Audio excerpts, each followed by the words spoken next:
As you can see, we ventured out of the Rockville studio to the Goldenrod building on the campus of Montgomery College in Germantown.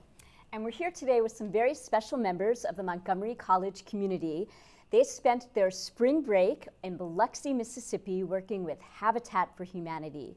Welcome to you all. Thanks for coming. Thank you.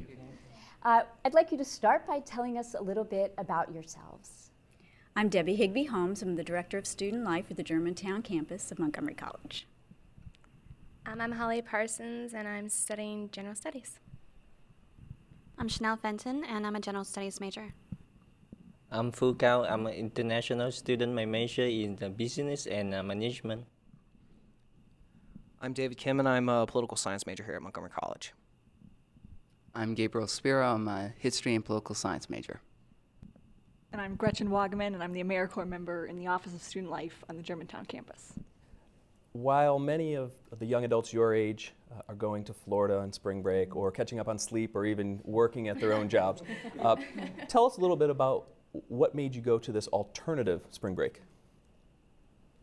Well, we figured that, I'm sorry.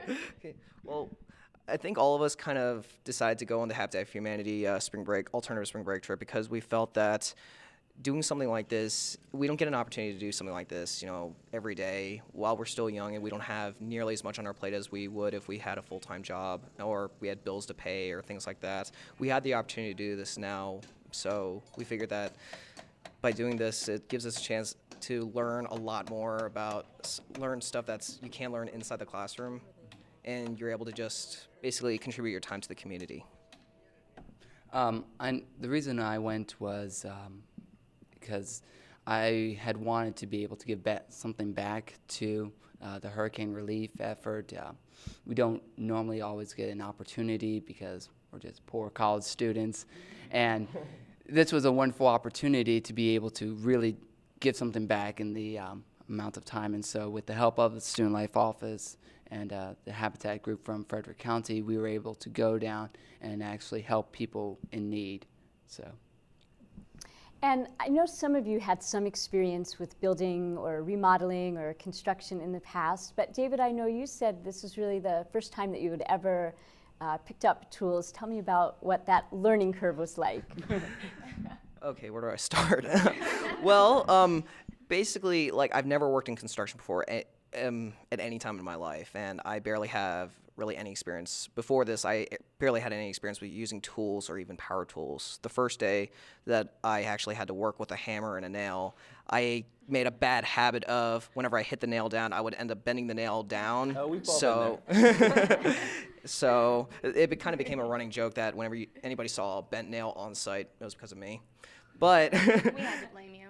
But as a result of working with these tools and working these activities for the week, I actually ended up getting some experience. I worked with using a power saw. I used a saw, which is to cut through the nails that you don't need anymore. And I actually ended up learning how to hammer a nail effectively without bending the nail. So that was definitely a nice skill that I learned.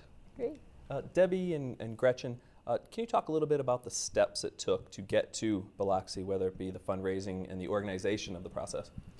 Actually, this step started a year prior to the time when we actually left for our trip.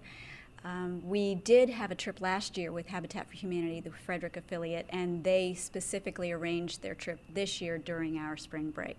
So it began with that piece of information for Frederick, and we enjoyed our trip last year with the group, and they were great with the students as well. It was a great intergenerational opportunity. So it started there, really, and we started collecting applications from the students in September. And from then, we met with the students, started doing some fundraising. The service learning coordinator in our office, Chris Borcherding, did a bulk of the work for that, and we are grateful to her for having done that for us. Do you want to add anything, Gretchen? I think we all just worked, to get this off the ground, and it was really a team effort, all of us working together to get the trip planned and everybody going, so it was great. I'm glad that you brought up the word team, because I understand that you didn't really know each other before you left, but now you all seem to be the best of friends. So in addition to in addition to learning about how to build a house, I'm thinking that maybe you learned about how to work together, and I'm wondering if you could talk a little bit about the camaraderie and the friendship and the teamwork skills. We all had great personalities, and we worked as a great team. And at first, when we didn't know each other, we kind of were like shy and anxious. But once we got to the airport, we were kind of a wild bunch that were just going all over the place. Oh yes, we're not all morning people, but when we saw each other, we kind of became morning people.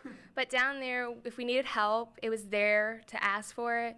And we relied on one another, and it was just a great feeling and great friendships. And we went out at night and just had fun walking the beach and having great little stories to talk about. Actually, I'm just been in the state for 11 months before the trip, so I'm kind of not used to many people with English also. So actually the first time I've been in the group, so I'm kind of shy, but after a while, people so friendly and I get along well. And also, to me, I can learn many new vocabulary for something like flush. I only know that in a casino or play poker, but now it have different meanings. So. And also one professional people working in instruction side and asking me to bring him some hammer, but many different kind of hammers. So it's slush hammer and hammer. Oh, okay, I don't know, so I had to learn from that. So. Chanel? One of the things that was really great about this group was I'm pretty much alone out here in Maryland. My husband's deployed, and we have been moving from state to state. I don't have any family, don't really have any close friends here. And going on this trip for at least a week, you know, it was like a family. We all worked together, got up, we did everything, and it was like, normally when you go on trips, you can get pretty tired of somebody really quick. This was not the case. I mean, every single time I got up in the morning, it was like, I was looking forward to spending the day with, you know, our little family. Talk about getting up in the morning. Tell us a little bit about where you stayed and how you were put up while you were busy building houses during the day. We stayed at Camp Victor down in, I think, Biloxi, Mississippi. It was near Ocean Springs. It's an old sewing factory, and you have to wear shoes all the time because they have needles, and that's just not a place to go to the hospital down there at the time. Not a place. So it was really fun, and there's bunk beds, and there's only 5 showers. And when you have 300 people there, you gotta maneuver and work together as a whole group. So it was a very fun experience, and it was different, you know. It was different.